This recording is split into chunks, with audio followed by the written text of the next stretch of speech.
Good morning, everyone. Thanks for joining us at 7. I'm Tracey McCain. I'm Caitlin Nuclo. You're watching Eyewitness News here on the Wax. We appreciate that. And we have a lot to talk about this morning. But first, let's say hello to meteorologist Jill Gilardi. Get a check on that first alert forecast. Good morning, Jill. Good morning. Well, okay, we're not starting off in the 60s like we had yesterday. That was just a little anomaly there. We are cooler, but it's close to what we should be for this time of year.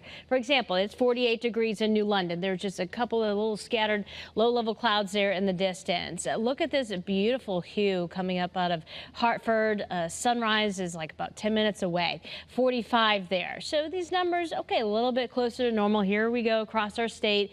42 seems to be a popular number. We got at least 4 locations at that. But then you get down towards New Haven, you're enjoying some low 50s. So yes, you will need the jacket. Yes, you'll need a little heat on in the vehicle this morning, and you'll also need the sunglasses. It is going to be bright, visibility is perfect, and the roads are dry.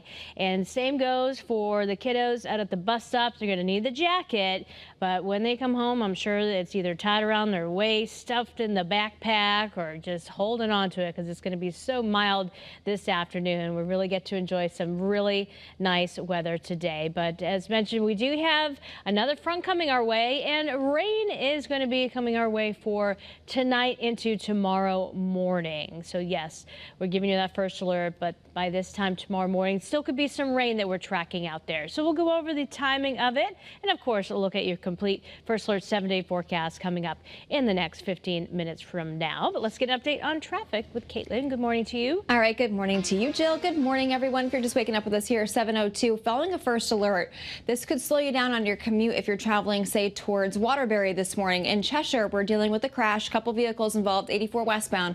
Between exits 28 and 26, we got a couple lanes blocked off here, and you can see traffic is very slow going as you're trying to merge over. That's the law. You got to slow down and move over here with the presence of those emergency vehicles, and we still have a lot of them on scene here, still very active. It does look like we have an extra lane back open here at 7:03. That's a little bit of good news, but again, definitely slow going. Some delays here through Cheshire 84 westbound. That's the only crash that I'm following for you across the state here as we take a live look outside. Got some sun shining here in Plainville along Route 72, here in Berlin along Route 9, a live look in Meriden along 91. So a lot of that daytime construction work we're expecting as well. Usually picks up between about 8:30 and 9 o'clock. And then here are those normal delays into Hartford and heavier delays down through Fairfield County. Let's quick check at your Connecticut Chevy First Alert traffic report driven by your Connecticut Chevy dealers.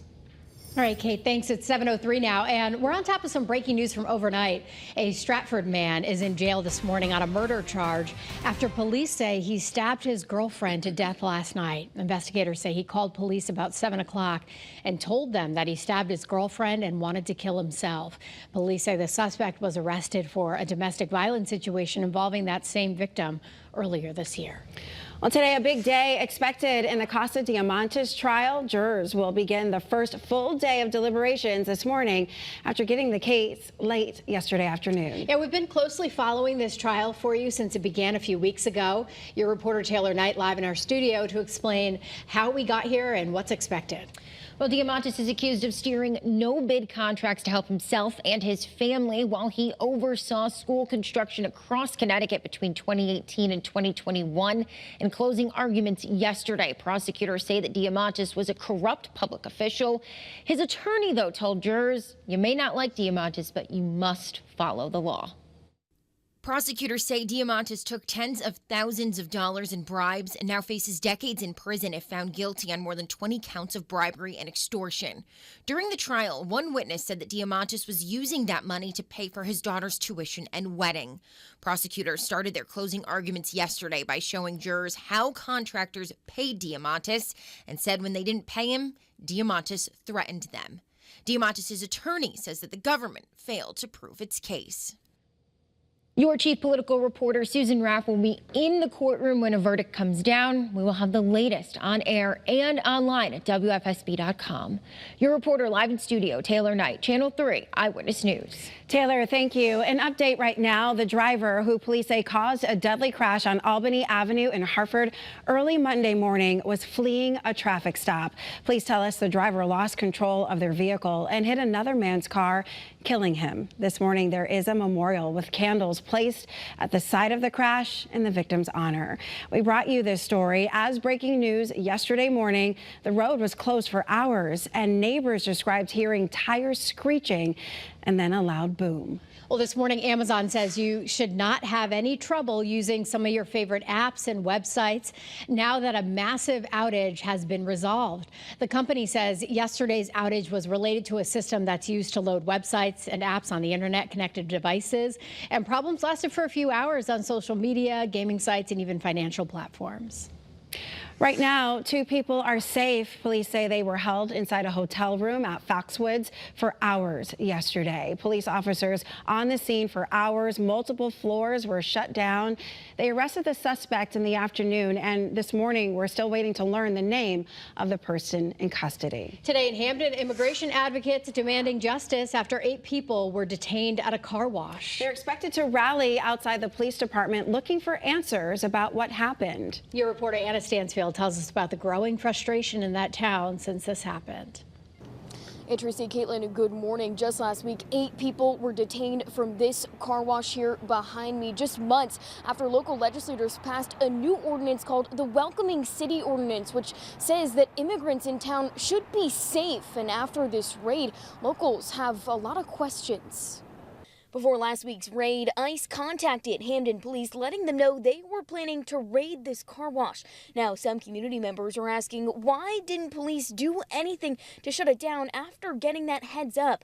They say this raid was a complete failure of the town's new Welcoming City Ordinance, allowing ICE to detain 8 people who were told all have young children in local schools. Local advocacy groups want to hold the town accountable, writing in a statement, quote, "For justice, we call on the city of Hampden to provide financial support to cover legal expenses, including bail, and to support families now suffering not only from the trauma, but also from the loss of income." Now, since this all happened, both Democrat and Republican lawmakers in our state have spoken out against this in support of the police department, saying those officers did the right thing, saying that if they were to have interfered with this raid, they could have been putting themselves in danger. Despite that, locals are planning to meet tonight outside of the police department at 5 o'clock, demanding some of those answers for the questions that still linger here this morning. I'm your reporter in Hampden, Anna Stansfield, Channel 3 Eyewitness News. Well, this morning we are learning absolutely heartbreaking new information about the death of Jacqueline Torres, the young girl whose remains were found behind an abandoned home in New Britain earlier this month. New search warrants show her mom, Carla Garcia, stopped giving her food 2 weeks before her death. The documents also show Garcia admitted to restraining Jacqueline with zip ties after she tried running away. Garcia and her boyfriend are both charged with murder. Well, this morning, State Senator Saud Anwar is standing by a sign he brought to a No Kings demonstration against the Trump administration Saturday. The sign pictured here says, "Cholesterol, do your job." The comment is aimed at President Trump. Some Republicans have called on him to be removed as chair of the Public Health Committee. In a statement, he says Republicans are furious over a joke, but silent when democracy, healthcare, and the planet are under attack. Other Democrats have criticized the sign as well. Governor Lamont called it offensive and inappropriate. An update this morning, a man in critical condition in a hospital after he fell 16 feet off scaffolding at a Waterbury church Monday morning. Police initially told us the man died, but later said he's receiving medical treatment. No word yet on what he was doing before the fall. Well, this morning, the city of New Haven is suing the Trump administration for trying to impose conditions on almost $100,000 meant for port security upgrades. City leaders say the White House is demanding local governments abandon diversity programs in order to receive the funding. The White House has previously said it wants to ensure projects that use federal funding align with its policies. The plaintiffs argue the two are unrelated.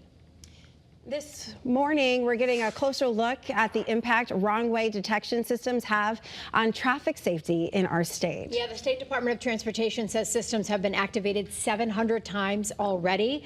Drivers have turned around about 85% of the time, potentially saving lives. Just over 200 highway ramps are now equipped with this technology, and officials hope to bring that number to 325. They're also using the system's data to find which ramps are most dangerous. Well, this morning, people in West Hartford are reporting rat problems. Yeah, more of them have been seen around town in recent weeks, and they're keeping local pest control companies busy, that's for sure. Some have taken matters into their own hands, though, setting up traps outside their home to try to stop them from getting inside. I freak if I see a mouse, so if I saw a rat, I would probably have to go stay in a hotel or something. Oh, I would take off running too, and I do not blame you. Experts suggest removing brush from outside of your home and moving bird feeders back. If you see rodents on your property, make sure you contact the local health department.